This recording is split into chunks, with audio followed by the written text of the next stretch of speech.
There's a new collection of independent movies being made in recent years that centre a black cast to tell stories about the lives of black people created by black writers and directors. This group of films has been dubbed by critics the New Black Film Rebellion. The movement has been driven forward by the Black Lives Matter campaign, which sought to raise awareness of systemic issues facing people of colour in modern society. Just like how the initial Black Power movement gave rise to several black art movements, the Black Lives Matter movement is demanding more narratives which suit its goals. This essay will be focusing on films of the New Black Film Rebellion that are independent narrative pictures set in America. This list includes movies such as Get Out, Jordan Peele, 2017, Sorry to Bother You, Boots Riley, 2018, The Black Klansman, Spike Lee, 2018, One Night in Miami, Regina King, 2020, and Judas and the Black Messiah by Shaka King, 2021.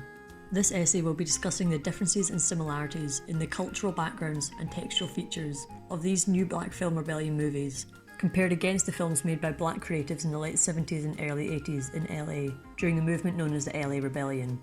The essay will then go on to discuss if the more commercially orientated New Black Film Rebellion movies can be considered as protest cinema. As previously mentioned, both film rebellions were birthed as part of huge cultural and political movements. The New Black Film Rebellion started in response to and as a part of the Black Lives Matter movement. Similarly, the LA Rebellion was born in the heart of the political and social Black Power movement in LA, where activists fought for racial pride and equality for black people. The LA Rebellion was a movement of filmmakers studying in UCLA who saw cinema as a site of struggle and as a place for black liberation on screen. As Charles Burnett, director and filmmaker during the LA Rebellion, told Ashley Clark in her paper Homecoming, one of the reasons we got into film at UCLA in the 60s is that we wanted to tell our own stories. We reacted to the number of negative images that Hollywood wanted to continually perpetuate. We were searching for answers to the questions like, what is a black experience? What is relevant? And how can we tell stories that create social change? These reasons of representation, political change, and a chance to tell their own stories have been listed by many filmmakers of the New Black Film Rebellion as driving forces behind their work also. For example, director Spike Lee, who directed the New Black Film Rebellion movie The Black Klansman, echoes in an interview on The Daily Show the idea shared by those in the LA Rebellion that cinema is an opportunity to spark conversations and incite political change. And it was a great opportunity for me, even though it took place, even though the story took place in the 70s, I still thought it was a great opportunity to comment on the world we live today with Agent Orange in the White House. Additionally, the movements share in their aim to challenge Hollywood's representation of black people and of Hollywood's image of current society through the use of black independent cinema. Director and writer of Sorry to Bother You talks in an interview about how his film challenges the typical Hollywood ideal of what a protagonist and hero might look like. In superhero movies, they make superheroes have the powers of being able to beat up people because they're like the police. But in my world, I understand what the real problems are, and so my superhero has different powers. For these reasons listed, it could be argued that the film movements have many similarities in relation to their cultural backgrounds and societal motivations. This essay will now go on to compare the textual features of visual styles and narrative tendencies of the two movements. Although both the rebellion movements share a similar cultural history, the textual elements of the two differ significantly. One important element of the LA Rebellion was its rejection of the Hollywood style and development of a new aesthetic for their movies. This was done with a third world guerrilla filmmaking style to their movies. Low-budget movies shot on handheld cameras. Frequently, due to access, budget and aesthetics, the films would be filmed in black and white, again separating the style from the more polished look of Hollywood movies. Direct address and breaking of the fourth wall was also frequently used in the LA Rebellion movies as a way to implicate audiences. This was a deliberate departure away from the aesthetics and styles of Hollywood to set up a counter to the filmic norms set up by the white, middle and upper class dominated industry. This third style of filmmaking, however, is not seen in the films of the New Black Film Rebellion, which tend to stick to a more traditional polished style associated with mainstream Hollywood. Another way in which the New Black Film Rebellion differs from the LA Rebellion is in its narrative style.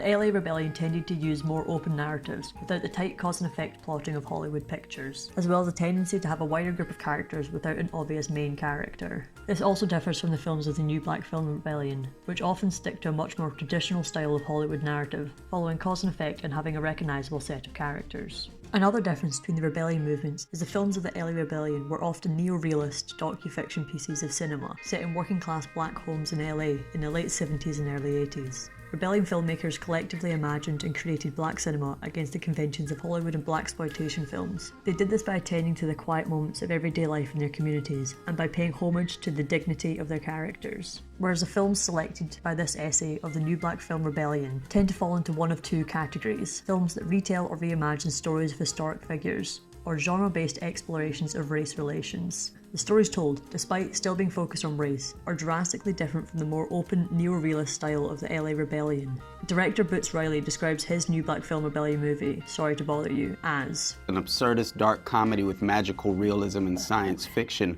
inspired by the world of telemarketing. Which is very different from the LA Rebellion movies, whose narratives are grounded in reality. This essay has shown that despite the two movements coming to life off the backs of similar political movements, the new black film rebellion has a drastically different style of narrative and aesthetic. For the LA Rebellion, its use of third cinema style was core to it as a political movement. So what does that mean for the new black film rebellion that rejects the third cinema style in favour of a more traditional Hollywood style?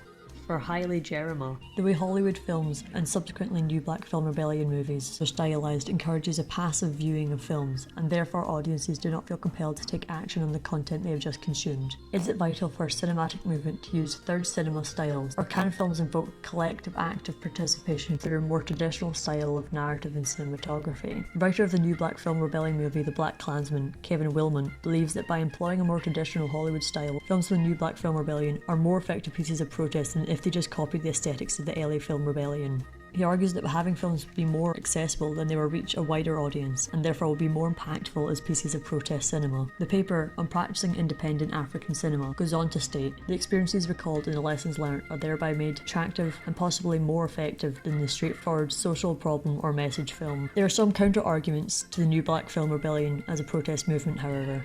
Some, like Jatovia Gary, argue that by producing cinema to appear to a mass market, you have to sanitize in order to ensure it will be economically viable. They state, in relation to the new black film rebellion picture Judas and the Black Messiah, I think that what happens is you put Fred Hampton's name on millions of people's tongues, which is a good thing, but in some ways you have to narrow down and distort his vision, because it's mainstream. You've got to make as much money as possible. For this reason, the new black film rebellion movement maybe cannot be called protest cinema in a traditional sense, due to its appeal to the mass market and use of Hollywood-like textual elements. But due to its large platform and subsequent area of influence, it may still affect political and social change, perhaps spearheading a new and different type of protest movie.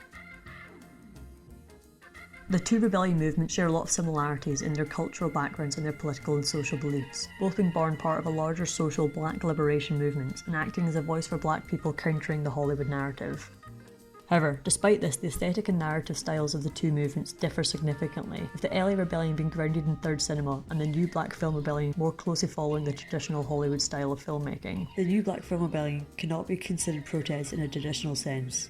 However, it still acts to engage with a politically driven audience, and arguably is able to reach a wider audience due to its more traditional form. The new black film rebellion movement is an important element of the Black Lives Matter movement, the influence of which has been seen worldwide.